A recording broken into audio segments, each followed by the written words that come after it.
یقیناً یہ خیال پیدا ہوا کہ بھئی اب اسلام کے اس بارے میں کیا احکام ہیں کہ جب خواتین مینسز کی حالت میں ہوتی ہیں شادی شدہ تو کیا ہم ان سے ہم بستری کر سکتے ہیں یا نہیں کر سکتے، کیا اس کے احکامات ہیں۔ تو اللہ نے صحابہ کے سوال کو اور پھر اپنے جواب کو قرآن مجید کا جز بنا کے نازل کر دیا۔ وَيَسْأَلُونَكَ، اور یہ لوگ آپ سے سوال کرتے ہیں، عن المحیض، حیض کے بارے میں۔ تو حیض کے بارے میں سوال نہیں تھا، اصل میں سوال یہ تھا کہ حالت حیض میں زوجہ سے ہم بستری جائز ہے یا نہیں ہے، تو قرآن نے اس کی طرف اشارہ کر دیا۔ قل، اے نبی آپ ان سے کہہ دیجئے، ہوا اذن، اذن اصل میں تکلیف کو بھی کہتے ہیں، گندگی کو بھی کہتے ہیں، تو یہاں گندگی مراد ہے کہ وہ گندگی ہے۔ فاعتزلوا النساء، لہذا عورتوں سے دور رہو، فی المحیض، حالت حیض میں، ولا تقربوہن، اور ان کے قریب مت جاؤ، حتی یطہرن، جب تک کہ یہ پاک نہ ہو جائیں۔ تو اس میں قرآن مجید نے جو لفظی ترجمہ ہے وہ قرآن کی آیتوں کا یہی ہے کہ ان سے کنارہ کشی اختیار کر لو، لیکن احادیث سے ہمیں پتہ چلتا ہے کہ یہاں کنارہ کشی اختیار کرنا یہ کنایا ہے ہم بستری کرنے سے، یعنی ان سے ہم بستری کرنا تمہارے لیے جائز نہیں ہے۔ کنارہ کشی سے وہ جو یہودی کر لیا کرتے تھے وہ مراد نہیں ہے یہاں پہ، اور اس کی تفصیل احادیث میں۔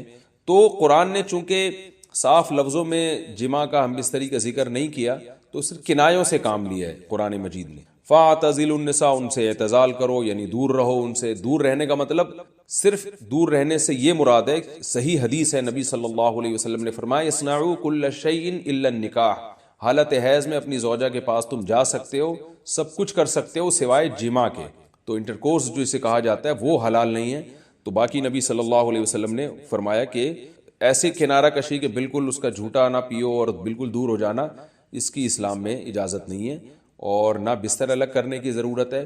تو یہ سارے قرآن کے کنائے ہیں۔ کنایا کا مطلب ہوتا ہے کہ آپ صرف اشاروں میں بات کر رہے ہیں، صراحتاً بات نہیں کر رہے۔ تو میں اس میں نقطے کی بات بھی بتاؤں گا کنایا کیوں ہے، کہ فاعتزلوا النساء فی المحیض، عورتوں سے حالت حیض میں دور رہو، ولا تقربوہن، ان کے قریب مت جاؤ۔ تو یہ قریب جانا بھی اصل میں جماع اور ہم بستری سے کنایا ہے، یعنی اشارہ ہے ہم بستری مت کرو۔ تو جماع کا صراحتاً ذکر نہیں کیا جا رہا، تو مراد وہی ہے کنایا، کنائے میں بات کی جا رہی ہے۔ ایک جگہ قرآن میں آتا ہے لا تقربوا الزنا، زنا کے قریب مت جاؤ۔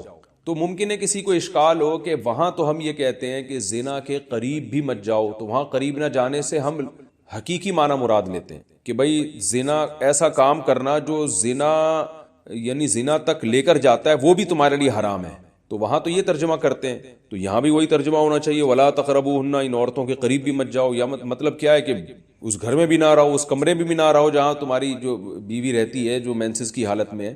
تو یاد رکھیں وہاں چونکہ زنا کا لفظ اللہ نے صراحتاً ذکر کر دیا، کنایا کی اب ضرورت نہیں ہے، لہذا وہاں لا تقربو کا مطلب لا تقربو ہی ہے، یعنی قریب مت جاؤ۔ تو زنا کے قریب مت جاؤ یہ کنایا نہیں ہے، اس کا مطلب صاف کہ زنا تو دور کی بات ہے، کوئی ایسا کام بھی نہیں کرنا جو زنا کے قریب لے کے جاتا ہے، لیکن یہاں اللہ نے ہم بستری کے لفظ کا صراحتاً ذکر نہیں کیا، لہذا جہاں ذکر نہیں ہوتا تو وہاں اشارتاً ذکر کیا جاتا ہے، اور اشارتاً جب ذکر کیا ہے تو یہاں لا تقربوہن یہ قرب سے خاص قسم کا قرب مراد ہے، اس سے مطلق قرب مراد نہیں ہے کہ کسی کے بھی قریب چلے جاتے ہیں۔ تو یہاں خاص قسم کا قرب مراد ہے، وہ قرب یہی ہے کہ مکمل جمع کرنا حالت حیض میں، اس کی اجازت نہیں دی جا رہی، لیکن اللہ نے اس کو گول مول طریقے سے کنائے کے ذریعے ذکر کیا ہے۔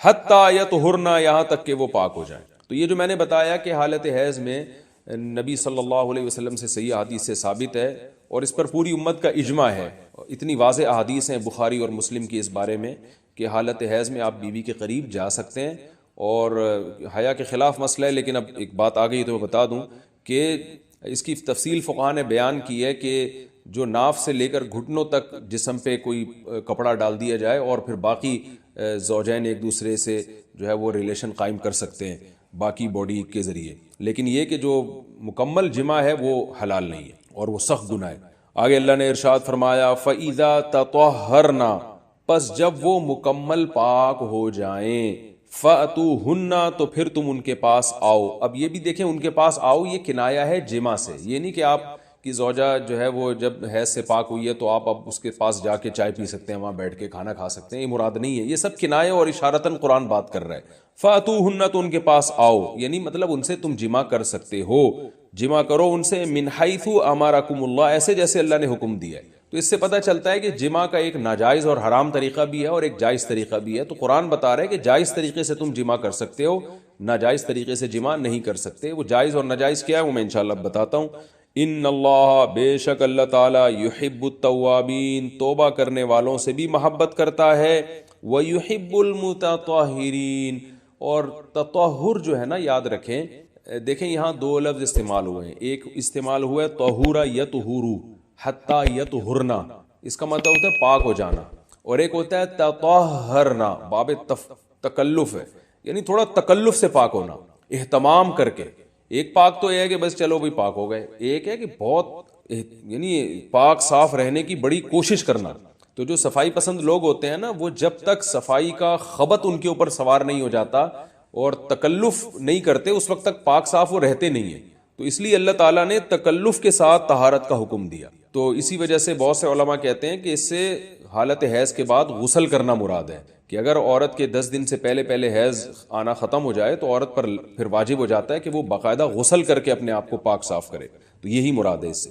اللہ نے فرمایا فَإِذَا تَطَهَّرْنَا، جب وہ مکمل پاک ہو جائیں، فَأْتُوهُنَّ مِنْ حَيْثُ أَمَرَكُمُ اللَّهُ، تو پھر اس طرح آؤ ان کے پاس جیسے اللہ نے حکم دیا. بے شک اللہ تعالیٰ محبت کرتا ہے توابین، توبہ کرنے والوں سے، وَيُحِبُّ الْمُتَطَهِّرِينَ، اور خوب تکلف کے ساتھ پاک صاف رہنے والوں سے. تو توبہ اور تطہر کا تذکرہ کیا. توبہ روحانی طہارت کو کہتے ہیں، اور جو تطہر ہے وہ جسمانی طہارت کو کہتے ہیں. یعنی اسلام یہ چاہتا ہے کہ آپ روحانی طور پہ بھی پاک صاف رہیں اور جسمانی طور پہ. روحانی پاکی کیا ہے کہ اگر آپ سے کوئی گناہ ہو جاتا ہے تو رو دھو کے اللہ کو منا کے راضی کر لیں تاکہ دل جو گندا ہوا ہے وہ بھی صحیح ہو جائے. اور جسمانی پاکی یہی ہے کہ جسم پہ کوئی گندگی لگی ہے تو وہ پاک ہو جائے. تو اس میں اللہ نے حالت حیض میں عورت کو بھی حکم دیا کہ وہ بھی نہا دھو کے پاک ہو جائے جب حیض سے پاک ہوتی ہے، اور مرد کو بھی حکم دیا کہ حالت حیض میں تم گندگی کی حالت میں جماع مت کرو بیوی کے ساتھ، خون میں لت پت ہو جائے گا انسان، اور یہ گندگی ہے. تو اللہ تعالیٰ پاک صاف رہنے والوں کو پسند کرتے ہیں. تو جو حالت حیض میں بیوی سے جماع کرتا ہے اس کا مطلب وہ پاک صاف آدمی نہیں ہے، وہ گندگی کے وقت میں اس کے قریب جا رہا ہے. تو یہ بھی غلط ہے. اور اگر خدا نخواستہ کسی سے ایسا ہو گیا ہو تو اللہ نے توبہ کا حکم دیا کہ توبہ کر کے اللہ کو مناؤ، کیونکہ روحانی طور پر جو گندگی ہوئی ہے اس سے بھی تمہیں پاک رہنا ضروری ہے. تو اللہ کو اچھے لوگ، پاکیزہ لوگ پسند ہیں. تو حالت حیض کی آیتوں کے بعد اللہ نے یہ اس لیے حکم دیا تاکہ اس عمل کے دوران گندگی میں ملوث نہ ہونا پڑے. اور یہ حکمت بھی اللہ نے بیان کر دی کہ حالت حیض میں جماع سے ہم تمہیں اس لیے منع کر رہے ہیں کہ اللہ کو پاک صاف لوگ پسند ہیں، گندگی میں انوالو ہونے والے، ملوث ہونے والے لوگ اللہ کو پسند نہیں ہیں. میں پھر علمی نکات کے تحت انشاءاللہ اس کی مزید جو ہے وہ ڈیٹیل بیان کروں گا جب علمی نکتے بیان کروں گا. میں آگے اللہ نے ارشاد فرمایا نساؤکم حرث لکم، تمہاری عورتیں تمہارے لیے بمنزلہ کھیت کے ہیں. حرث عربی میں کھیت کو کہتے ہیں. تو بمنزلہ کھیت کے ہیں، جیسے بیج ڈالا جاتا ہے کھیت میں اور اس سے پیداوار بڑھتی ہے، تو عورت کی جو ایک حیثیت ہے، نیچر نے جو اس کی ایک حیثیت متعین کی ہے، وہ بھی ایک نسل بڑھانے کا ذریعہ ہے، جس میں مرد کا جو اسپم ہے وہ بطور بیج کے ہے اور جو اولاد ہے وہ ایک پیداوار کی. تو اللہ نے یہ یاد رکھیں، اس آیت کو نا بہت سارے غیر مسلموں نے عورت کے خلاف بہت نیگیٹیوٹی پھیلائی ہے کہ دیکھو اسلام عورت کی توہین کرتا ہے، اس کو کھیتی سے تعبیر کرتا ہے. تو کچھ لفظ کسی اور زبان میں جب وہ جاتے ہیں نا تو وہ توہین کا معنی دیتے ہیں. عربی میں جو حرث کا معنی ہے یہ تعظیم کے لیے ہے، توہین کے لیے نہیں ہے. اردو میں جو کھیتی کا معنی ہے وہ توہین کے لیے استعمال ہوتا ہے. کھیتی یعنی جو پاؤں میں روندی ڈالنے والی، اور زمین جو ہے نا پاؤں میں گویا روندی، اس کو روندا جا رہا ہے. تو اس لیے اس کا اردو میں بالکل اسی طرح جو لوگ ترجمہ کر دیتے ہیں کہ عورتیں تمہاری کھیتیاں ہیں، تو یہ ترجمہ میرا خیال ہے اس لیے درست نہیں ہے کہ اردو میں اس کا مفہوم ہی چینج ہو جاتا ہے. یعنی گویا ایک عزت کے لیے جو لفظ اللہ نے استعمال کیا وہ ذلت کا ذریعہ بن جاتا ہے. تو اس لیے کسی بھی زبان میں جب ہم کسی بھی لفظ کا ترجمہ کرتے ہیں تو اس زبان کے ہمیں محاوروں کو دیکھنا چاہیے کہ اس زبان میں یہ لفظ کس معنی میں استعمال ہو رہا ہے. مثال کے طور پر ہو سکتا ہے کتا کا لفظ کسی زبان میں وفاداری کے لیے استعمال ہوتا ہو، کسی کو لوگ ڈاگ کہتے ہوں تو اس کا مقصد ہوتا ہے وفادار انسان ہے، لیکن ہمارے ہاں اردو میں گالی ہے وہ. اور آپ بولیں کہ بھئی وہ فلاں قوم ڈاگ کہتی ہے تو ہم کتا کہیں گے، تو آپ جب اس کا ترجمہ اردو میں کریں گے تو کتے سے نہیں کر سکتے. تو اسی طرح یہ عربی کا جو لفظ ہے اس میں بھی یہ چیز غور یعنی ملحوظ رہنی چاہیے. تو اس لیے اس کا ترجمہ کیا جائے گا تمہاری عورتیں تمہارے لیے پیداوار بڑھانے کا ذریعہ ہیں، نسل بڑھانے کا ذریعہ ہیں. فاتو حرثکم، تم اپنے اس نسل بڑھانے کے ذریعے کے پاس آؤ، انا شئتم، جیسے چاہو، وقدموا لانفسکم، اور اپنے نفسوں کے لیے آگے بھیجو، یعنی اولاد کی نیت سے آیا کرو زوجہ کے پاس، اور آخرت کے لیے انتظام کرو، یعنی اولاد پیدا کر کے جو تاکہ دنیا اور آخرت میں تمہارے لیے، فیوچر میں تمہارے لیے کام آئے، دنیا بھی داخل ہے آخرت بھی داخل ہے۔ تو اس آیت کا بھی ایک شان نزول ہے کہ صحابہ کرام تو چونکہ جو خواتین تھیں مکہ میں صدیوں سے وہ لوگ آباد تھے، ان کے سفر خاص طور پہ عورتوں کے سفر بہت ہی کم ہوا کرتے تھے، تو جب ہجرت ہوئی ہے اور جو ہے نا ہجرت کر کے بہت ساری صحابیات مدینہ آئی ہیں، تو مدینہ میں ان کے نکاح دوسری قوموں میں ہوئے، پھر انصار صحابہ سے بھی ہوئے، تو چونکہ تقویٰ تھا ان خواتین میں، للہیت تھی، تو بعض جگہ ایسے واقعات ہوئے کہ میاں بیوی کے جو آپس کا ریلیشن ہوتا ہے، ظاہر ہے وہ ہر قوم میں اور ہر جو ہے نا شخص کا مزاج دوسرے سے مختلف ہوتا ہے، تو بعض مردوں نے اس طرح سے اپنی زوجات کے ساتھ ہم بستری کی کہ ان خواتین کو پھر اشکال ہوا کہ پتہ نہیں اس طرح سے ہم بستری کرنا جائز بھی ہے یا نہیں ہے، تو انہوں نے نبی صلی اللہ علیہ وسلم سے یہ مسئلہ پوچھا کہ یا رسول اللہ، ہمارے شوہر ہمارے پاس اس طرح سے آتے ہیں تو کیا یہ جائز ہے یا نہیں؟ تو ان کے سوال کو بھی مبہم رکھا گیا، اور قرآن نے اس کے جواب کو بھی کنایتاً بیان کیا، کیونکہ مسئلہ بظاہر حیا کے خلاف ہے، تو قرآن جب بھی کوئی ایسی بات ہوتی ہے تو اشارتاً کنایتاً اس کا تذکرہ کر دیتا ہے تاکہ مسئلہ بھی واضح ہو جائے، کیونکہ ظاہر ہے اس کی ضرورت تو قیامت تک آنے والے انسانوں کو پڑ سکتی ہے نا، یہ تو ہر میاں بیوی کا اپنا ایک ذاتی مسئلہ ہوتا ہے کہ ہمیں کس طرح سے پرمیشن ہے، کس طرح سے پرمیشن نہیں ہے، تو اللہ تعالیٰ نے بھی اشارتاً ہی اس حکم کو قرآن میں بیان کر دیا، اور قرآن میں اس لیے بیان کیا کہ تاکہ اس میں کوئی اجتہادی اختلاف کی گنجائش نہ رہے۔ تو اللہ نے قرآن مجید میں بیان کیا، فرمایا نساؤکم حرث لکم، تمہاری جو ازواج ہیں، تمہاری جو بیویاں ہیں، وہ تمہارے لیے بمنزلہ کھیت ہیں۔ کھیت کا مطلب کیا ہوتا ہے؟ پیداوار بڑھانے کا ذریعہ۔ تو اس میں سب سے پہلا مسئلہ تو قرآن نے یہ بیان کر دیا کہ زوجہ سے جو ہم بستری ہے وہ صرف اسی راستے میں جائز ہے جس سے اولاد ہوتی ہے، کیونکہ عورت کو اللہ نے بنایا ہے نسل بڑھانے کے لیے، تو کوئی بھی ایسا ہم بستری کا طریقہ اختیار کرنا جو نسل بڑھانے کا ذریعہ نہ ہو، یعنی وہ نیچرل نہ ہو، تو وہ حرام ہے۔ تو اس میں اللہ نے یہ حکم دے دیا، تو اس سے صاف یعنی حدیث سے بھی پتہ چلتا ہے، اور تمام فقہاء کا اجماع بھی ہے اس آیت کی روشنی میں کہ مسئلہ تھوڑا حیا کے خلاف ہے، لیکن میرا خیال ہے بتانا ضروری ہے کہ پچھلے راستے سے عورت سے ہم بستری کرنا بالکل حرام ہے، ناجائز ہے، اور نبی صلی اللہ علیہ وسلم کی اس پہ بہت شدید لعنت ہے، بہت شدید وعید ہے، تو یہ بالکل اللیگل ہے اسلام میں کہ عورت کے پچھلے راستے سے اس سے ہم بستری کی جائے۔ جو لوگ لڑکوں سے بدفعلی کے عادی ہوتے ہیں ان کو یہ ایک چسکا لگ جاتا ہے، تو یہ حرام ہے، ناجائز ہے، کیونکہ اللہ نے بتا دیا کہ یہ تمہارے لیے بمنزلہ کھیت کے ہیں۔ تو اس میں قرآن نے وہ جو سوال تھا نا اس کی طرف اشارتاً جواب دے دیا، اور آگے فرمایا فاتو حرثکم، تم اپنے کھیت کے پاس آؤ، یعنی پیداوار بڑھانے کا جو ذریعہ ہے اس جگہ کی طرف آؤ، انا شئتم، جیسے چاہو، یعنی باقی جس طرح سے تم چاہو زوجہ سے ہم بستری کر سکتے ہو، اس میں کوئی خاص طریقہ متعین نہیں ہے، میاں بیوی کا ایک دوسرے سے کوئی پردہ نہیں ہے، ہن لباس لکم وانتم لباس لہن، یہ دونوں ایک دوسرے کے لیے لباس ہیں، تو اس میں طریقہ کار کوئی بھی ہو سکتا ہے، کسی بھی طرح سے کرنا چاہو ایک دوسرے سے لطف اندوز ہو سکتے ہو، لیکن فاتو حرثکم، آنا موضع حرث میں ہے۔ حرث کا مطلب وہ اس جگہ کی طرف آنا ہے جہاں سے نسل بڑھتی ہے، کسی اور راستے کی طرف، اس سے صاف طور پر جو ہے نا وہ جو فاسق فاجر لوگوں کی جو برائی ہے جو لڑکوں سے بدفعلی کے نتیجے میں پیدا ہوتی ہے، اس کا اللہ نے قلعہ کر دیا کہ اس کی اسلام میں بالکل اجازت نہیں ہے۔ باقی طریقہ کار کیا ہوگا یہ تمہارے اوپر، اس کی اللہ نے تمہیں اجازت دی ہے۔ وَقَدِّمُوا لِأَنفُسِكُمْ، اور چونکہ بار بار حرث کا تذکرہ ہو رہا ہے کہ نسل بڑھانے کا، تو اس لیے اللہ نے فرمایا کہ قدموا لانفسکم، اپنی ذات کے لیے فیوچر میں انتظام کرو۔ قدموا کا مطلب آگے بھیجو اپنی ذات کے لیے سرمایہ۔ کیا مطلب؟ کہ جب زوجہ سے ہم بستری کرو تو نیت اولاد کی ہونی چاہیے، تاکہ وہ اولاد دنیا میں بھی اور آخرت میں بھی تمہارے لیے ذخیرہ بن جائے۔ تو یہ نسل بڑھانے کی بہت زبردست ترغیب ہے اس آیت میں، اور اس آیت میں اللہ نے عورت کا کہ بہت ساری ذمہ داریوں میں سے ایک بڑی ذمہ داری کا بھی بیان بتا دیا کہ عورت کو اللہ نے بنایا ہے، جو مرد اور عورت کا جو فرق رکھا ہے نا، اس فرق کی بڑی وجہ یہی ہے کہ مرد کے اسپم کو اللہ نے بیج کے طور پہ پیدا کیا ہے اور عورت کو اللہ نے زمین کے طور پہ، تو بیج اور زمین کے ملاپ کا بنیادی مقصد ہی نسل بڑھانا، پیداوار بڑھانا ہوتا ہے، نہ یہ کہ نسل روکنا۔ آج فیملی پلاننگ والوں نے اس آیت کی دھجیاں اڑا دی ہیں، اور جو پوری دنیا میں ایک بےہودہ قسم کی تحریک چل رہی ہے، یہ آیت بالکل اس کی نفی کر رہی ہے۔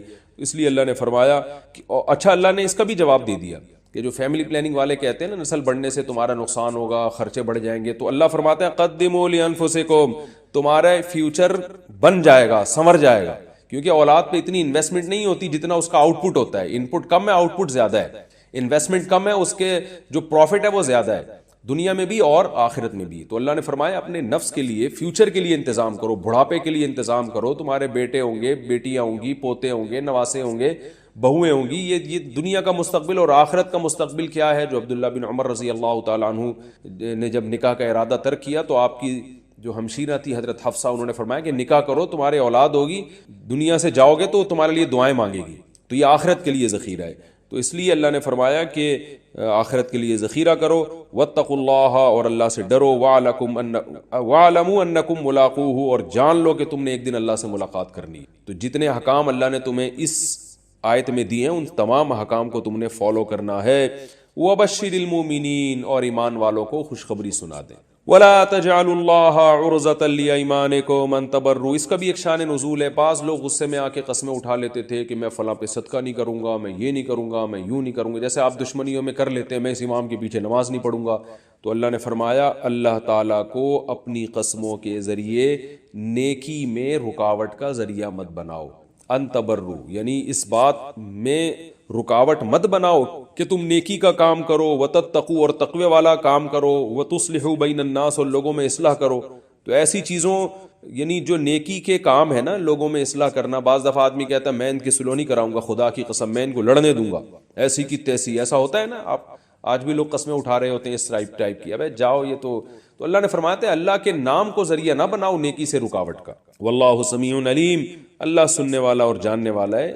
اسی وجہ سے حدیث میں آتا ہے کہ اگر کوئی شخص من حلف علی یمین، بخاری مسلم کی حدیث ہے، من حلف علی یمین فرآ غیرہا خیرا منہا فلیکفر عن یمینہ.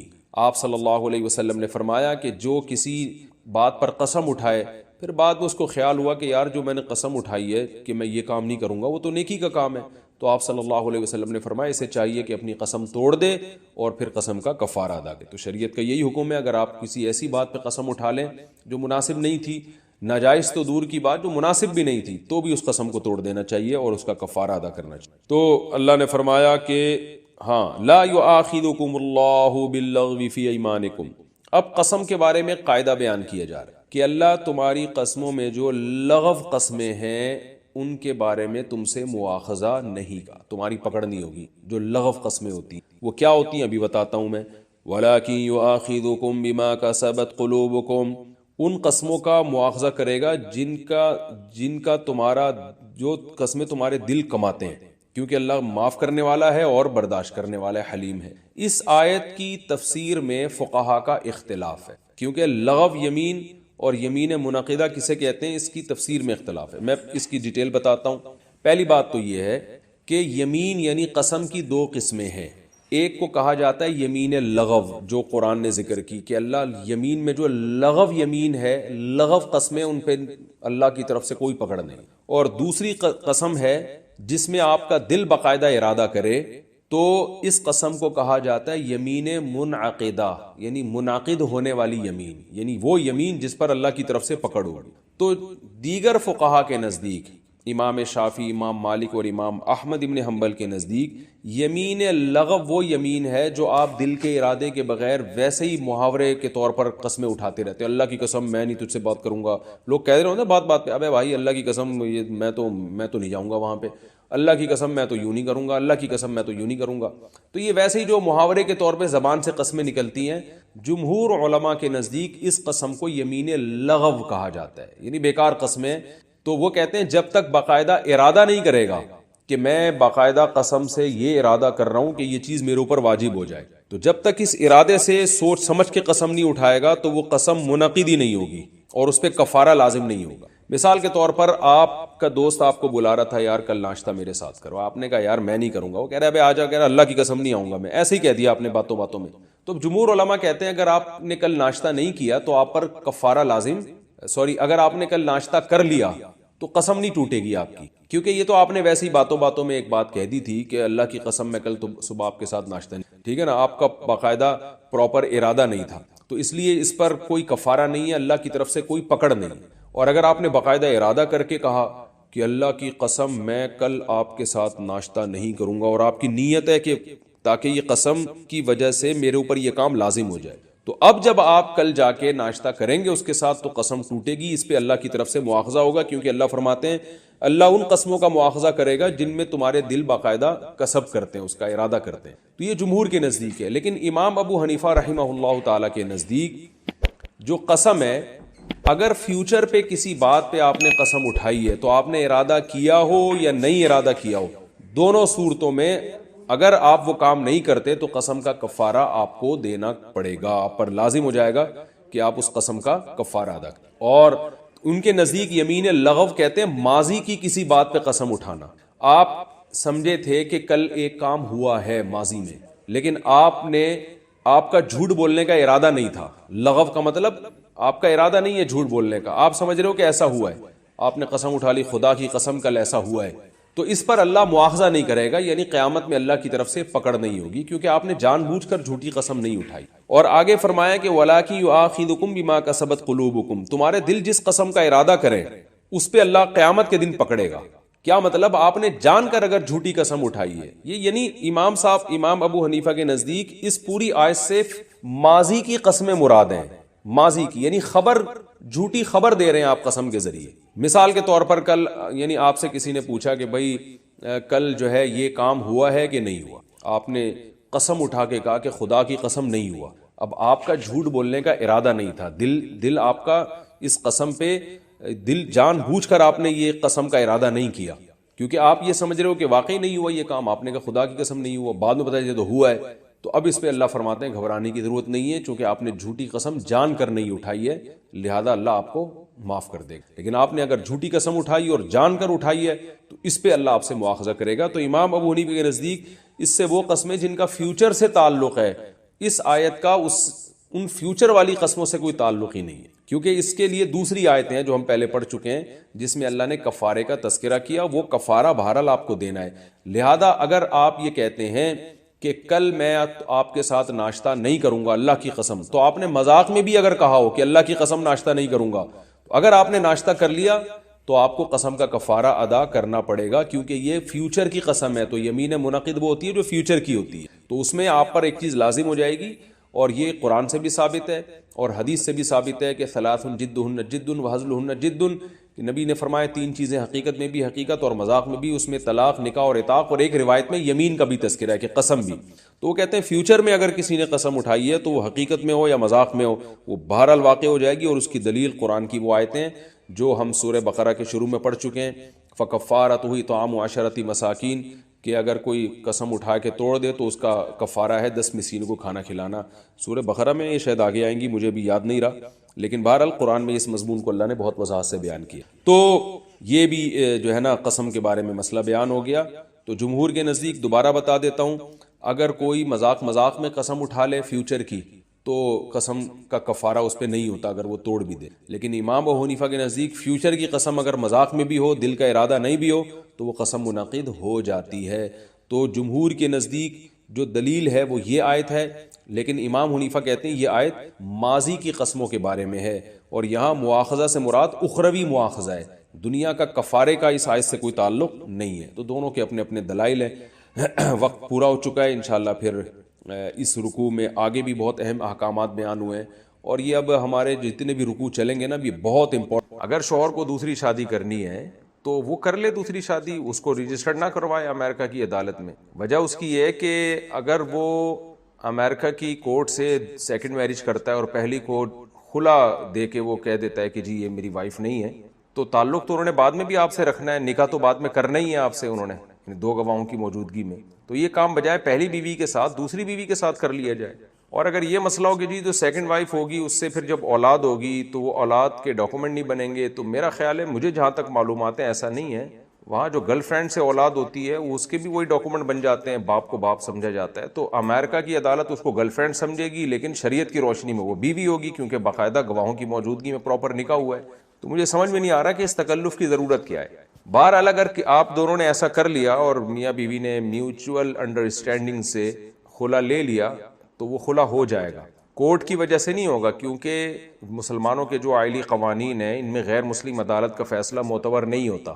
یہ اجماعی مسئلہ ہے. البتہ کیونکہ سائن دونوں کر رہے ہیں نا اپنی مرضی سے، تو اس بیس پہ خلا ہو جائے گا، لیکن وہ خلا ایک طلاق بائن ہوگا. تو بعد میں چاہے دو گواہوں کی موجودگی میں دوبارہ نکاح کر لیں، اور شوہر خلا کے بعد دوسری شادی کر لیں تو آپ سے دوبارہ نکاح کر لیں، تو جائز ہے یہ. لیکن مجھے یہ سمجھ میں نہیں آ رہا کہ یہ ایسا کر کیوں رہے ہیں آپ لوگ. بہرحال جائز ہے. پاکستان سے کسی نے پوچھا ہے چوری کی لائٹ میں نماز پڑھنا کیسا ہے؟ دیکھیں، چوری کی لائٹ میں نماز پڑھنا کا نماز سے لائٹ کا براہ راست کوئی تعلق نہیں ہے. ہاں، چوری شدہ زمین پہ نماز پڑھ رہا ہے کوئی، غصب شدہ زمین پہ، تو وہ نماز مکروہ تحریمی ہے. ناجائز قبضہ ہوا کسی زمین پہ اور اس پہ آپ نماز پڑھ رہے ہیں، اس کسی نے مسجد بنا دی ناجائز قبضہ کر کے، تو نماز جائز نہیں ہے وہاں. البتہ لائٹ کا تو نماز سے کوئی تعلق نہیں ہے نا، لائٹ ہے نہیں ہے نماز آپ پڑھتے رہے اپنا. تو لائٹ چوری کرنا جائز نہیں ہے، لیکن اس میں نماز کوئی پڑھ رہا ہے تو نماز پہ کوئی فرق نہیں پڑے گا. انڈیا نے پوچھا میں قرآن نہیں پڑھ پا رہی ہوں، میرا دماغ اتنا تیز نہیں ہے کہ میں قرآن پڑھوں، میں چاہتی ہوں کہ میں قرآن پڑھ جاؤں، آپ کچھ ایسا عمل بتائیں کہ میں جلدی سے قرآن شریف پڑھ جاؤں، اللہ کے واسطے آپ میری مدد کرو.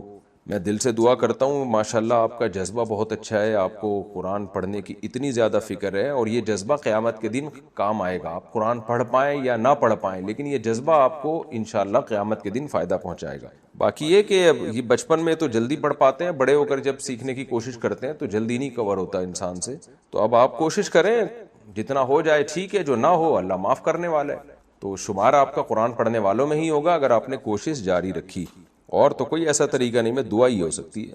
انڈیا سے کسی سے پوچھا ہے دارالعلوم دیوبند کا فتویٰ ہے کہ ناصر الدین البانی رحمہ اللہ کا تعلق اہل سنت والجماعت سے نہیں ہے، کیا ان کی تحقیقات کو نقل کرنا درست ہے؟ دیکھیں، علامہ ناصر الالبانی کو یہ کہنا کہ اہل سنت والجماعت میں سے نہیں ہے، یہ تو میرا خیال ہے تھوڑا سا مبالغہ ہے. ناصر الالبانی کے وہی عقائد ہیں جو العقیدہ الطحاویہ میں لکھے ہوئے ہیں. العقیدہ الطحاویہ امام طحاوی حنفی، جو حنفیوں کے مشہور محدث تھے، ان کی عقیدے کی کتاب ہے، اور اسی کا متن ہے جو پوری دنیا میں اہل سنت والجماعت فالو کر رہے ہیں. شوافع بھی، مالکیہ بھی، حنابلہ بھی، حتیٰ کہ سلفی بھی، اہل حدیث بھی، سب اسی کو فالو کر رہے ہیں، پڑھائی جاتی ہے. تو اگر وہ کوئی اس عقیدے کا حامل ہے تو اہل سنت والجماعت میں داخل ہے. البتہ بعض چیزوں میں علامہ البانی رحمہ اللہ کا کچھ تفرد ہے، جیسے 3 طلاق کے مسئلے کو انہوں نے ایک کہا، اور یہ عام موضوعوں پہ مسح کے قائل ہوئے، اور بہت سی چیزوں میں جمہور علماء کی انہوں نے مخالفت کی، اور دلیل بھی کوئی مضبوط نہیں تھی ان کے پاس، اس میں بڑی شدت بھی کی انہوں نے. تو اس طرح کی چند کوتاہیاں پائی جاتی ہیں، لیکن وہ تو بہت سے لوگوں میں پائی جاتی ہیں. تو ایسی چند کوتاہیوں کی بیس پہ اہل سنت والجماعت سے میرا خیال ہے خارج نہیں کیا جائے گا کسی کو. اگر دارالعلوم دیوبند کا یہ فتویٰ ہے بھی تو باقی مدارس کا نہیں ہے یہ فتویٰ، صرف ایک ادارے کو نہیں دیکھا جاتا. دارالعلوم کرنگی ہے، بنوری ٹاؤن ہے، ان حضرات کے فتویٰ میری نظر سے نہیں گزرا کہ انہوں نے ان کو اہل سنت والجماعت سے ہی خارج کیا ہو. البتہ تفردات بہت ہیں، اور حدیث کی تحقیق میں بھی بہت غلطیاں ہوئی ہیں علامہ البانی سے. بہت دفعہ ضعیف حدیث کو صحیح کہہ دیا، صحیح کو ضعیف کہہ دیا، اس طرح کی غلطیاں ہوئی ہیں. لیکن یہ کہ اہل سنت والجماعت سے بہرحال خارج نہیں کیا جا سکتا، کیونکہ ان کے بیسک عقائد، بنیادی عقائد وہی ہیں جو اہل سنت والجماعت کے. باقی مسائل میں تو مجتہدین کو فالو کیا جاتا ہے. مسائل میں وہ تو اگر کوئی مسائل پیش کرے جمہور سے ہٹ کے تو اس کو تو فالو ہی نہیں کیا جائے گا، کیونکہ مسائل آج کے تھوڑی ہیں. تو صحابہ تابعین سے ان پر تحقیق ہو رہی ہے، اور بہت سے مسائل پر اجماع ہو گیا، تو وہ مسائل جو مجتہدین نے وضع کر دیے انہی کو فالو کیا جائے گا. تو مزاج میں ان کے تھوڑا سا فروعی مسائل کے معاملے میں شدت تھی، وہ شدت غلط تھی، اور اس پر علماء نے نکیر بھی کی ہے، اور بعض جگہ حدیث میں ان سے غلطی بھی ہوئی ہے. تو وہ غلطی نشاندہی کر دی ہے علماء نے کہ بھئی یہ ان سے غلطی ہوئی ہے. اور چند اور بھی اشکالات ہیں علماء کو ان کے اوپر، اور یہ صرف یہاں بر صغیر کے علماء کو نہیں، عرب علماء کو بھی اعتراضات ہیں. لیکن وہ اس نوعیت کے ان پہ اعتراضات نہیں ہے کہ ان کو گمراہ قرار دیا جائے یا اہل سنت والجماعت سے خارج قرار دیا. بہت سے انہوں نے کام بھی، یعنی پازیٹیو کام بھی تو بہت زیادہ کیے ہیں انہوں نے. تو اہل سنت والجماعت سے خارج قرار دینا یہ ٹھیک نہیں. محمد فیضان پاکستان سے، مفتی صاحب آپ کا ایک کلپ سنا تھا کہ پہاڑ سرک کر دوسرے کی زمین پر چلا جائے، وہ کلپ کافی تلاش کیا مگر ویڈیو نہیں مل سکی. برائے کرم رہنمائی فرما دیں کہ پہاڑ سرک کر دوسرے کی زمین پر چلا جائے تو کیا حکم ہوگا؟ وہ شناور بھائی ہوتے ہیں لاہور میں، انہوں نے کوئی ولاگ چھوٹا سا بنا لیا تھا جامع الرشید میں. اس میں نے یہ بات کہی تھی کہ یعنی ہم جو علماء کی کتابوں میں پڑھتے ہیں نا، جو قدیم علماء، تو ایک ایک مسئلے کی انہوں نے تحقیق کی. تو ہمارے پاس ایک مسئلہ آیا تھا کہ ایک آدمی کا پہاڑ سرک کے دوسرے کی زمین میں چلا گیا، تو بہت پریشان تھے کہ اس کا جواب کیا ہے. تو وہ بھی کتابوں میں مل گیا، کیونکہ یہ تو ہم نے سنا ہی پہلی دفعہ تھا. ایسا بھی ہوتا ہے پہاڑ بھی ادھر ادھر چہل قدمی کے لیے نکل جاتے ہیں، تو اب مجھے وہ جواب یاد نہیں کیونکہ بہت پرانا ہے، تو آپ دوبارہ سوال استفتاء جمع کرا دیں تو ہم انشاءاللہ دیکھ لیں گے اس کا جواب کیا ہے. یعنی ایک ریٹن میں نا ایک سوال بھیج دیں تو اس کا میں انشاءاللہ جواب دیکھ دوں گا کہ وہ کیا ہوگا. یعنی وہ زمین کس کی کہلائے گی، مٹی کس کی کہلائے گی. وہ اس وقت میرے ذہن میں جواب ہے نہیں، دوبارہ تحقیق کرنی پڑے گی. فتویٰ لکھا ہوا بہت پرانا ہے، وہ نکالنا پڑے گا تلاش کر کے. اب پتہ نہیں کس نام سے ہے وہ فتویٰ، کس عنوان سے ہے، یہ بھی یاد نہیں ہے مجھے. تو اگر واقعی سچی مچی میں ایسا ہوا ہے، فرضی سوالات کے جواب تو نہیں دیے جاتے نا، واقعی سچی مچی میں کسی جگہ ایسا ہوا ہے تو آپ وہ جگہ، لوکیشن اور وہ ساری چیزیں بتا کے پوری ڈیٹیل میں آپ ایک سوال لکھ کے میرے نام سے میرے ایڈریس پہ بھیج دیں. دارالافتاء والارشاد یا تو وہاں جامعۃ الرشید بھیج دیں، دارالافتاء والارشاد جامعۃ الرشید احسان آباد کراچی، وہاں بھیج دیں آپ سوال. پاکستان سے کسی نے پوچھا اگر کوئی گھر بیٹھی لڑکی بزنس کرے اور اپنے بزنس کو آگے بڑھانے کے لیے اپنی پروڈکٹ کو کسی مشہور لڑکی کو بھیجے تاکہ وہ اپنے سوشل میڈیا اکاؤنٹ پر ہماری پروڈکٹ کو دوسروں کو دکھائے تو ایسے میں اس مشہور لڑکی کے ہاتھ یا آواز یا چہرہ دوسروں کو دکھتا ہو تو اس کا گناہ ہم پر ہوگا یا نہیں؟ جبکہ وہ مشہور لڑکی پہلے سے اپنے چہرے اور آواز کی تصاویر اور ویڈیوز وغیرہ اپنے اکاؤنٹ پہ ڈالتی ہے. وہ تو چونکہ پہلے سے ڈال رہی ہے، وہ گناہ کر ہی رہی ہے، تو آپ کو اس میں گناہ نہیں ہوگا.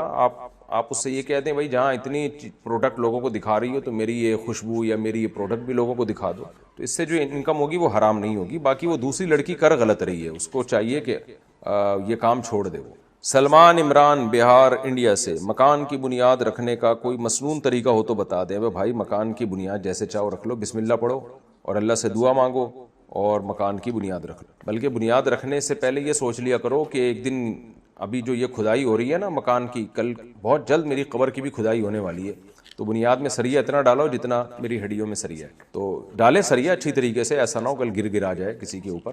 لیکن سوچ لیا کریں کہ اپنی ہڈیوں کا سریا تو ختم ہو رہا ہے، قبر میں جانے والے ہیں. یہ مسنون طریقہ ہو گیا نا. نبی صلی اللہ علیہ وسلم کی سنت ہے ہر عبرت کے موقع پہ عبرت حاصل کرنا اور لوگوں کو توجہ دلانا. تو مکان کی جب بنیادیں کھدیں تو یہ عبرت کا موقع ہے. ایسے موقع پہ یہ سوچے کہ آج اس دیوار کی کھدائی ہو رہی ہے، زمین کھد رہی ہے، کل بالکل اسی اسٹائل میں میری قبر بھی کھدے گی. یہ سوچیں اور کدال لے کے مکان کی بنیاد شروع کر دیں. اچھا بھائی، پاکستان سے کہتے پوچھے نماز میں پڑھی جانے والی سورتوں کو ترتیب سے پڑھنا ضروری ہے کیا؟ سورۃ الناس کے بعد سورہ فلق نہیں پڑھ سکتے کیا؟ کسی بڑی سورت کی درمیان میں سے کچھ آیتیں پڑھ سکتے ہیں؟ سورتوں کو ترتیب سے پڑھنا ایک سنت ہے صحابہ کرام کی. جب سے مصحف عثمانی وجود میں آیا تو صحابہ کرام پھر اسی ترتیب سے پڑھا کرتے تھے، اور صحابہ اور خلفائے راشدین کی سنت کو فالو کرنے کا نبی نے ہمیں حکم دیا ہے. اس لیے سورہ ناس کے بعد سورہ فلق نہ پڑھیں، بلکہ سورہ فلق پہلے پڑھیں، سورہ ناس بعد میں پڑھیں. پھر بھی اگر کسی نے الٹا پڑھ لیا، سورہ ناس پہلے سورہ فلق بعد میں، تو بھی کوئی حرج نہیں ہے، نماز ہو جائے گی. جان کر ایسا نہیں کریں، بہتر یہی. بڑی سورت کے درمیان میں سے کچھ آیتیں پڑھ سکتے ہیں، لیکن بہتر یہ ہے کہ ہر رکعت میں ایک پوری سورت پڑھی جائے، یا ایک سورت کو 2 رکعتوں میں تقسیم کر دیا جائے. تو بہرحال یہ بھی جائز ہے بڑی سورت کے درمیان میں سے کچھ آیتیں. لیکن آج کل ائمہ حضرات نے سنت قرات کا اہتمام ہی ختم کر دیا ہے. فجر کی نماز میں سورہ حجرات سے لے کے سورہ بروج، جس کو طوال مفصل کہا جاتا ہے، یہ پڑھنی چاہیے. ظہر میں بھی انہی میں سے پڑھنا چاہیے. عصر اور عشاء میں سورہ بروج سے لے کر سورہ بینہ لم یکن الذین کفروا یہاں تک پڑھنا چاہیے. ان صورتوں میں سے یعنی پوری صورت پڑھنی چاہیے عصر اور عشاء میں، اور اس کو کہتے ہیں قصار اوساط مفصل. اور مغرب میں پڑھنا چاہیے سورہ بینہ سے سورہ ناس تک، جس کو کہتے ہیں قصار مفصل. آج کل تو ائمہ کبھی کہاں سے پڑھ رہے ہیں، کبھی کہاں سے پڑھ رہے ہیں. ٹھیک ہے، کبھی کبھار ٹھیک ہے، لیکن نام معمول اس کا بنانا چاہیے جو سنت قرات ہے. خاتون صاحب انڈیا سے پوچھتی ہیں کیا نماز پڑھتے ہوئے درمیان میں بال کھل جائیں تو کیا نماز ہوگی؟ اگر تھوڑی دیر تک کھلے رہیں، سر جو ہے نا 1/4 سر کھل گیا اور ایک رکن کے بقدر یعنی 3 دفعہ سبحان ربی الاعلیٰ اتنی دیر تک کھلا رہا 1/4 سر، تو پھر جو ہے اس سے نماز ٹوٹ جائے گی، دوبارہ پڑھنی پڑے گی. اور اگر تھوڑے بہت بال کھل جائیں تو فوراً ڈھانپ لیں ان کو، یہ بھی غلط ہے لیکن ڈھانپنا لازم ہے. پاکستان سے کسی نے پوچھا عدت کے وقت کا اعتبار کب سے کیا جائے گا؟ انتقال کے وقت سے، یا جنازے کو لے کر تب سے، یا پھر نماز جنازہ کے وقت سے اعتبار کیا جائے گا؟ کسی کے شوہر کا انتقال 26 جون کو ہوا تو ان کی عدت کب ختم ہوگی؟ عورت کو جب اطلاع ملی کہ اس کے شوہر کی ڈیتھ ہو گئی ہے، اس پر فوراً لازم ہے کہ وہ اپنے گھر چلی جائے. ہسپتال میں شوہر کا منہ دیکھنے بھی نہیں جا سکتی، کیونکہ اللہ تعالیٰ نے شوہر کی موت کے بعد سے ہی عورت کو عدت کا حکم دیا ہے. عدت تو کاؤنٹ ہو گئی جب شوہر کی ڈیتھ ہو گئی. جیسے ہی جس وقت ڈیتھ ہوئی ہے اس کے 4 مہینے 10 دن تک عدت چلے گی. تو اب عورت جہاں بھی ہو اس پر لازم ہے کہ وہ فوراً اپنے گھر پہنچے اور عدت شروع کر دے. وہ آج کل کیا ہوتا ہے کہ اطلاع ملی کہ جی شوہر کا انتقال ہو گیا تو فوراً خواتین ہسپتال بھاگی میت دیکھنے کے لیے. میت کو گھر میں لایا جائے, عورت کو دکھا دیا جائے اس کے شوہر ہے, تو گھر میں لایا جائے, عورت اپنے شوہر کو دیکھ لے, لیکن عورت نہ جائے گی وہاں. یا جیسے اطلاع ملتی ہے خواتین کو شوہر کی موت کی, وہ گھر سے باہر نکل کے رونا دھونا شروع کر دیتی ہیں, رشتہ داروں کے جا رہی ہیں. تو یہ بالکل غلط حرکت ہے, بالکل جائز نہیں ہے. اللہ تعالیٰ کے احکام کو فالو کرنا لازم ہے. جیسے ہی انتقال ہوا عدت شروع ہو گئی اور فوراً عورت پر لازم ہے گھر چلی جائے. جنازے کے بعد نہیں ہوتی عدت موت کے فوراً بعد شروع ہو جاتی ہے. اگر اب اس نے شوہر کو دیکھنا ہے تو میت کو عورت کے گھر لے جایا جائے تاکہ وہ اپنے شوہر کو دیکھ لے. پاکستان سے کسی نے پوچھا ہے کیا 6 کلموں کو قرآن یا حدیث میں کوئی ثبوت ہے؟ دیکھیں یہ جو 6 کلمے ہیں نا, یہ کلموں کا تو ثبوت ہے. ان کے نمبر جو 6 لوگوں نے لگا دیے, پہلا کلمہ, دوسرا کلمہ, تیسرا کلمہ, یہ نمبر ثابت نہیں ہے. ایسے کلمے بہت سارے ہیں جو اللہ کی حمد و ثنا پر ہے, 6 نہیں ہو سکتا, 20-25 ہوں. تو یہ چونکہ زیادہ اہم تھے اس لیے علماء نے ان کو ایک جو ہے جمع کر کے ان کو نمبر دے دیے, اور عوام کو یاد کرنے میں تاکہ آسانی ہو تو اس لیے نمبر دے دیے کہ بھائی 1 نمبر, 2 نمبر, 3 نمبر. لیکن اس کا ان نمبروں کا قرآن و حدیث سے ثبوت نہیں ہے. لیکن اس عمل کو بدعت نہیں کہا جائے گا, اس لیے کہ جیسے یہ جو چوتھا کلمہ کہا جاتا ہے نا, لا الہ الا اللہ وحدہ لا شریک لہ لہ الملک ولہ الحمد یحیی و یمیت وہو حی لا یموت وہو علی کل شیء قدیر, اس کی بہت بڑی فضیلت ہے حدیث میں. تو ایسے ہی یہ جو تیسرا کلمہ جس کو کہا جاتا ہے سبحان اللہ والحمد للہ ولا الہ الا اللہ واللہ اکبر, اور یہ استغفار کے کلمات ہیں, تو ان کے نمبر کہیں حدیث سے ثابت نہیں ہے. البتہ یہ کلمات حدیث سے ثابت ہیں, اور ان کے علاوہ بھی کچھ کلمات ہیں جو حدیث سے ثابت ہے. تو علماء نے دیکھا ان 6 میں زیادہ کی فضیلت ہے, ان کے الفاظ بڑے جاندار ہیں. تو عوام کو یاد کرانے کے لیے علماء نے نمبر دے دیے. جیسے تبلیغ میں 6 نمبر ہوتے ہیں نا, اب ان نمبروں کو تو حدیث سے کوئی ثبوت نہیں ملے گا, لیکن وہ جو 6 نمبروں میں باتیں کی جاتی ہیں وہ تو ساری قرآن و حدیث سے ثابت ہیں. اقرام مسلم ہے, اور جو بھی ہے تبلیغ والے جو بیان کرتے ہیں اللہ سے ہونے کا یقین وغیرہ وغیرہ.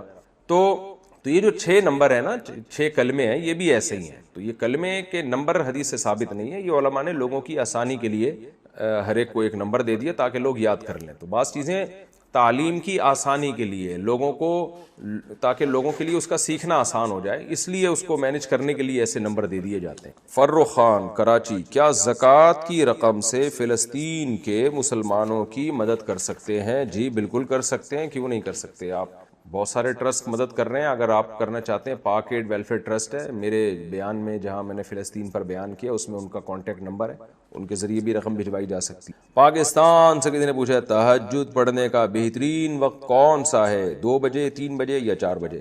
دیکھیں ہر ملک میں تہجد کا الگ وقت ہوتا ہے. سب سے بہتر وقت یہ ہے کہ رات کو 6 حصوں میں ڈیوائڈ کریں. یعنی آپ یہ دیکھیں عشاء کا ٹائم کس وقت شروع ہو رہا ہے اور صبح صادق کا ٹائم کس وقت شروع ہو رہا ہے. تو یہ جتنے گھنٹے بنیں گے تو ان کو 6 حصوں پہ ڈیوائڈ کر دے, تو آخری جو چھٹا حصہ ہوگا نا وہ سب سے بہتر وقت ہوگا. آخری جو چھٹا حصہ ہے, یعنی آپ نے کیا کیا, فرض کریں کہ کسی کے ہاں 8 بجے عشاء کا ٹائم شروع ہو رہا ہے, رات 8 بجے, اور فرض کریں کہ 9, 10, 11, 12, 1, 2, 3, 4, 5, 6, 7, زیادہ لمبی رات ہو جائے گی. 8 بجے عشاء کا ٹائم شروع ہو رہا ہے, 9, 10, 11, 12, 1, 2.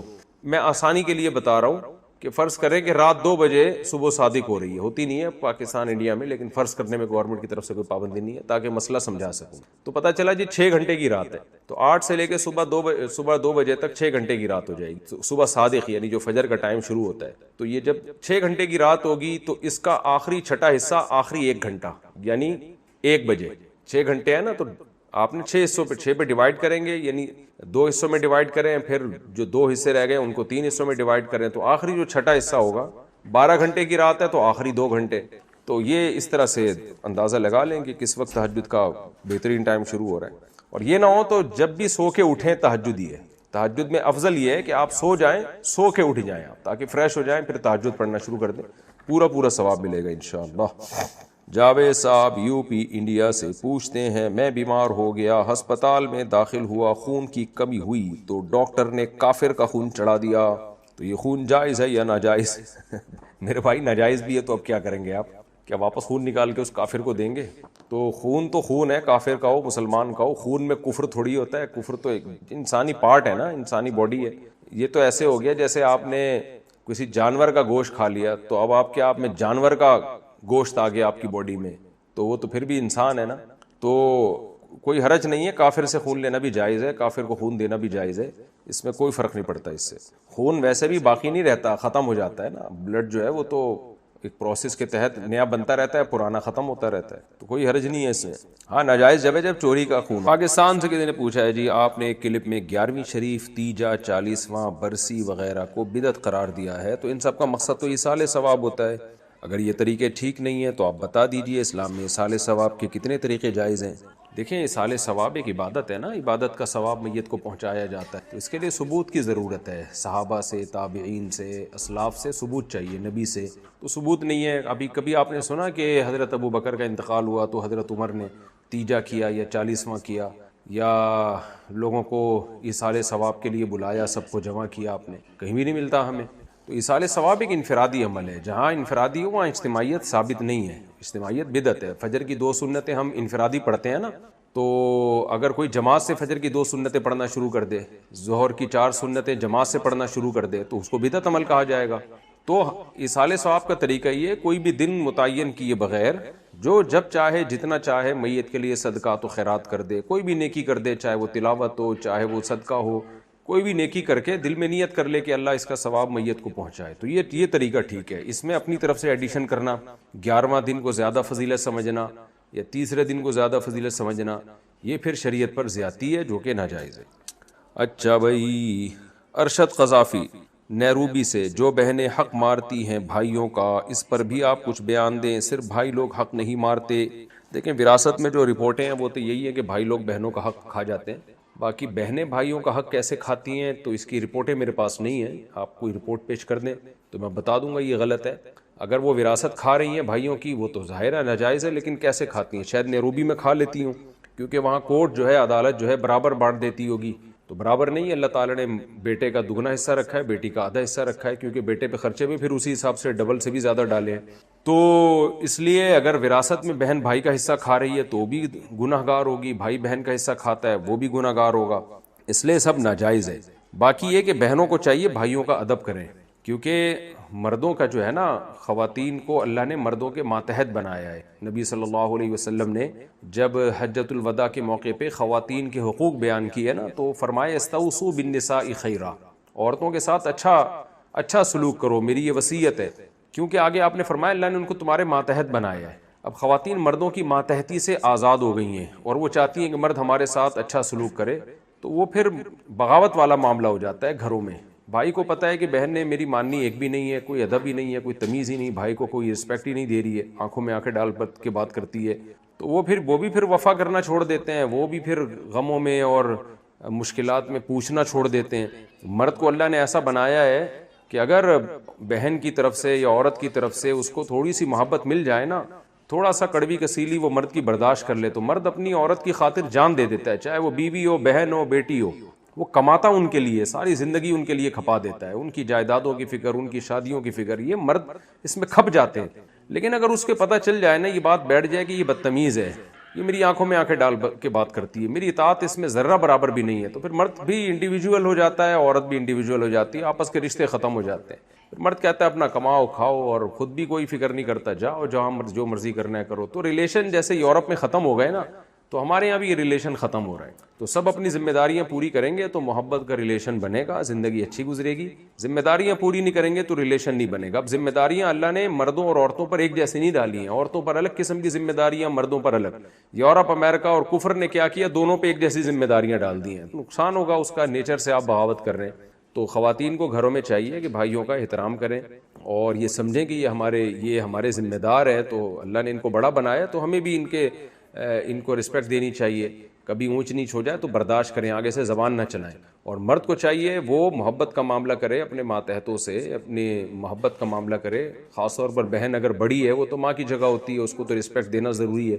تو باقیوں کے جو ہے وہ نگرانی بھی کرے، لیکن ان کے خیال کرے، ان کو خرچ کرے ان کے اوپر۔ تو یہ ہے حساب کتاب۔ لیکن آج کل یہ سب چیزیں مارکیٹ میں شارٹ ہو رہی ہیں، ڈرامے فلمیں دیکھ کے۔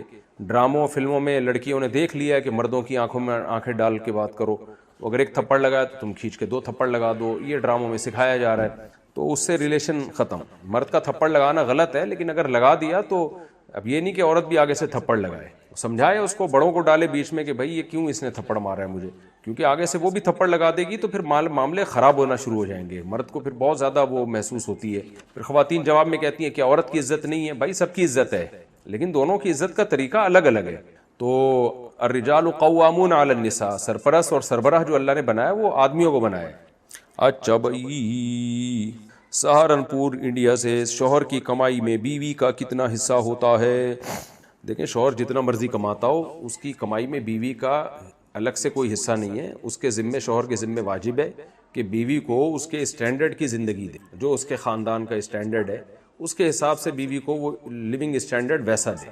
مثال کے طور پر لڑکی جس خاندان سے ہے اس خاندان میں گھر میں اے سی بھی ہوتا ہے، اس خاندان میں گوشت کھایا جاتا ہے، دالیں بہت ہی کم پکتی ہیں، لگژری لائف ہے، تو مرد کے ذمہ لازم ہے کہ اگر اس کی آمدن اتنی ہے تو وہ لگژری لائف دے۔ بلکہ اگر لڑکی جس گھر سے آئی ہے اس گھر میں نوکر چاکر بھی تھے، لڑکیاں کام نہیں کرتی تھی، تو مرد کے ذمہ یہ بھی لازم ہے کہ نوکر خادم کا بھی انتظام کر کے دے۔ تو اور اگر بیوی کا اسٹینڈرڈ ایسا تھا کہ وہ درمیانے درجے کے اسٹینڈرڈ کی تھی تو مرد پہ لازم ہے کہ وہ درمیانے درجے کا اسٹینڈرڈ دے اس کو، یہ تو واجب ہے۔ باقی اس سے اوپر کی لائف اگر مرد دے، یعنی بیوی کا اسٹینڈرڈ جو اپنے ماں باپ کے گھر میں تھا وہ لو تھا، لیکن مرد اس کو اور زیادہ اچھا اسٹینڈرڈ دیتا ہے، تو یہ بہت اچھی بات ہے۔ نبی صلی اللہ علیہ وسلم فرمایا جیسا خود کھاتے ہو بیوی کو پہناؤ، بیوی کو کھلاؤ، جیسا خود پہنتے ہو بیوی کو پہناؤ۔ باقی یہ مرد پہ لازم نہیں ہے کہ وہ اپنی تنخواہ بیوی کو بتائے اور پھر اس میں بیوی کا شیئر ہو کہ بھی آدھی مجھے دینی ہے، آدھی خود رکھنی ہے، یا ساری مجھے دینی ہے۔ تو وہ مرد کے اور میاں بیوی کے آپس کی انڈرسٹینڈنگ پر ہے۔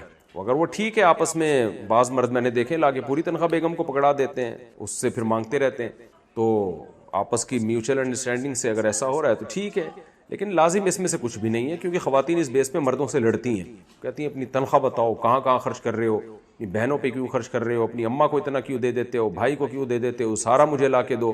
یہ غلط ہے بھائی، آپ کو آپ کے حصے کا جو مل رہا ہے، جو آپ کا بنیادی ضروری نان نفقہ ہے، اگر وہ آپ کو مل رہا ہے تو پھر آپ کو اس سے کوئی غرض نہیں ہونی چاہیے کہ مرد باقی کہاں خرچ کر رہا ہے۔ رحیم یار خان پشاور سے پوچھا ہے جی، اگر کوئی حافظ قرآن بھول جائے تو کیا اس کی معافی ہے یا نہیں؟ دیکھیں وہ جو حدیث میں آنا ہے کہ جو قرآن پڑھ کے بھول جائے تو اس کا بہت سخت عذاب ہے، مشہور حدیث جو پیش کی جاتی ہے، اس حدیث کا دو مطلب بیان کیے علماء نے۔ ایک تو یہ کہ اس سے مطلب یہ کہ دیکھ کے بھی نہ پڑھ سکے، کیونکہ پہلے زمانے میں لکھنا پڑھنا لوگ نہیں جانتے تھے، اس بات کا امکان تھا کہ تھوڑا سا پریکٹس کر کے سیکھا، دیکھ کے پڑھنا اور پھر بھول گیا، اس بات کا امکان تھا۔ دوسرا یہ اس پر محمول ہے کہ نبی صلی اللہ علیہ وسلم کے دور میں قرآن کی حفاظت تھی، حفاظت ہو رہی تھی، بہت محدود لوگ تھے جو قرآن سن رہے تھے، لکھ رہے تھے، یاد کر رہے تھے، تو یہ وعید اس زمانے کے ساتھ خاص ہوگی کہ جو ہے قرآن کے ضائع ہونے کا خطرہ تھا۔ اس لیے آپ صلی اللہ علیہ وسلم نے تاکید کی کہ بھئی لوگ اس کو یاد کریں اور اس کی حفاظت کریں، تاکہ ایسا نہ ہو کہ قرآن ضائع ہو، کیونکہ اللہ نے انسانوں سے حفاظت لینی ہے نا، حفاظت کا تو اللہ نے وعدہ کیا، لیکن یہ وعدہ تو انسانوں سے ہی اللہ یہ کام لے گا، اور اللہ نے لیا یہ کام پھر۔ لیکن اب اتنے حافظ قرآن دنیا میں ہو گئے ہیں کہ اگر کوئی قرآن حفظ کر کے بھول جائے تو اس سے قرآن کو نقصان نہیں ہے، تو نعمت کی ایک ناقدری ضرور ہے۔ اس لیے علماء کا فتویٰ یہی ہے اس بارے میں کہ اگر کوئی قرآن یاد کر کے بھول جاتا ہے تو انشاءاللہ وہ گنہگار نہیں ہوگا، اور اس پر وہ شدید وعید جو ہے وہ نہیں ہوگی، دیکھ کے پڑھ لے، کیونکہ اس بہانے لوگ یاد ہی نہیں کرتے کہ بھول نہ جائے۔ اگر کوئی قرآن یاد کر کے بھول جائے نا تو پھر بھی یہ ان لوگوں سے اچھا ہے جنہوں نے یاد کیا ہی نہیں ہے، کیونکہ پھر بھی یہ قرآن روانی سے پڑھ سکتا ہے۔ ایک دفعہ جب آپ نے حفظ کر لیا نا تو آپ دوبارہ آسانی سے حفظ بھی کر سکتے ہیں، نمبر دو دیکھ کے بھی روانی سے پڑھ سکتے ہیں۔ جنہوں نے حفظ نہیں کیا ہوتا وہ دیکھ کے بھی روانی سے نہیں پڑھ سکتے، اور جو حفظ کر کے بھول بھی جاتے ہیں تو بھی بہت سا حصہ پھر بھی آٹومیٹیکلی یاد رہتا ہے۔ کوئی آیت اگر پڑھی جائے تو ان کو اگلا حصہ آیت کا یاد آ جاتا ہے، تو اس لیے قرآن حفظ کرنا بہرحال بہتر ہے۔ اس خوف سے حفظ نہ کرنا کہ میں کہیں بھول نہ جاؤں، یہ ٹھیک عمل نہیں ہے، لہذا آپ یاد کریں، بے شک بعد میں بھول جائیں، کوشش کریں نہ بھولیں۔ اللہ نے اتنی پیاری نعمت، اتنی بڑی نعمت دی، اس کا بھول جانا ناقدری ضرور ہے بہرحال، کہ اللہ نے اتنی بڑی نعمت دی اور آپ نے اس کی ناقدری کی، ناقدری ضرور ہے، لیکن اس چکر میں یاد ہی نہ کرنا یہ ٹھیک عمل نہیں ہے۔ یاد کریں اور کوشش کریں اس کو یاد رکھنے کی۔ انڈیا سے کسی نے پوچھا ہے، مفتی صاحب میں ایک لڑکی کو 10 سال سے جانتا ہوں، سبحان اللہ، ہمارے درمیان کوئی بات چیت نہیں تھی، لیکن 1 مہینے پہلے ہم دونوں نے اپنی پسند ایک دوسرے کے سامنے ظاہر کر دی۔ 10 سال سے جانتے تھے اور پسند آج ظاہر کیے، بہت زبردست۔ 10 سال سے کیا کر رہے تھے میرے بھائی؟ خالی اس کے بارے میں معلومات اکٹھی کر رہے تھے، کہہ رہے ہیں اور ہم دونوں شادی کرنا چاہتے ہیں، میری امی تو راضی ہیں مگر ابا نہیں مان رہے۔ ہاں ہاں، وہ لڑکی گھر چھوڑ کر چلنے والی لڑکی، گھر جوڑ کر چلنے والی لڑکی ہے. اتنا جانتے ہیں آپ اس کے بارے میں، نالج بہت ہے ماشاء اللہ آپ کو. مجھے نمازی پرہیزگار بنانے میں اس کا بہت بڑا ہاتھ ہے. کیسی کیسی رپورٹیں آ رہی ہیں یار سامنے. میں اس سے وعدہ کر چکا ہوں، میں ابا سے کیسے بات کروں کہ وہ مان جائیں؟ میرے لیے کیا مشورہ ہے آپ کا؟ ابا سے کیسے بات کروں کہ وہ مان جائیں میرے بھائی؟ ابا سے ایسے بات کریں جیسے آپ مجھ سے بات کر رہے ہیں. ابا کو بتائیں، ابا میں 10 سال سے اس کو جانتا ہوں، اس لڑکی نے مجھے نمازی پرہیزگار بنایا، اور مجھے نمازی پرہیزگار بنانے میں اس کا بہت بڑا ہاتھ ہے، اور میں اس سے وعدہ بھی شادی کا کر چکا ہوں، اور وہ بھی مجھ سے شادی کرنا چاہتی ہے. پوری رپورٹ جو آپ نے مجھے پیش کی ہے یہ ابا کو پیش کر دے. سامنے کہتے ہوئے ڈرتے ہیں تو پرچی لکھ کے ابا کے تکیے کے نیچے رکھ دیں. صبح دیکھیں یا تو شادی ہو جائے گی یا آپ مارکیٹ سے شارٹ ہو جائیں گے، آر یا پار. دیکھو، اباؤں کو منانے کے لیے میرے سے رابطہ نہیں کیا کرو. ہر ایک کے ابا کا مختلف قسم کے مزاج ہوتے ہیں، کوئی کس طریقے سے مانتا ہے، کوئی کس طریقے سے مانتا ہے. میں دعا ہی کر سکتا ہوں کہ اللہ کرے کہ آپ کے ابا راضی ہو جائیں. انڈیا سے کسی نے پوچھا ہے، مجھ سے روز کوئی نہ کوئی گناہ ہو جاتا ہے، گناہ کرنے کے بعد میں اللہ سے کہتا ہوں اے اللہ میں نے گناہ کیا، مجھے معاف کر دے، کیا بار بار گناہ معاف ہو جاتا ہے؟ اگر سچی توبہ کی جائے تو بار بار گناہ کرنے سے بھی بار بار معاف ہو جاتا ہے، لیکن جب توبہ کریں تو گناہ سے اپنے آپ کو دور ہٹائیں اور سوچیں کیوں ہو رہا ہے گناہ، کیا اسباب ہیں. کسی اللہ والے بزرگ سے رابطہ کریں، ان کو اپنا گناہ بتائیں، جی مجھ سے یہ گناہ ہو رہا ہے. کسی صحیح دیندار عالم سے، بزرگ سے جو واقعی سنتوں کی پیروی کرتے ہوں، بدعتی نہ ہو، ان سے اصلاحی تعلق قائم کریں اور اپنی اصلاح کروائیں. یہ ٹھیک نہیں ہے بار بار گناہ کا ہونا، لیکن بہرحال توبہ کرنی پڑے گی آپ کو. روہیل پاکستان سے، مفتی صاحب میرا سوال یہ کہ آپ نے کلپ میں فرمایا تھا کہ نماز میں سورتوں کو ترتیب سے پڑھنا ضروری ہے، اگر کوئی شخص ترتیب سے صورتیں نہ پڑھے تو کیا نماز ہو جائے گی؟ میں نے ایسا کچھ نہیں فرمایا کہ ضروری ہے، میں نے کہا تھا کہ پڑھنا چاہیے. ایسے نماز ہو جاتی ہے ترتیب سے پڑھے بغیر بھی، لیکن بہتر نہیں ہے، کراہت ہے اس میں، ترتیب سے پڑھنی چاہیے. انڈیا سے کسی نے پوچھا، اگر والدین علم دین حاصل کرنے کی اجازت نہ دیتے ہوں تو کیا گھر سے بھاگ سکتے ہیں؟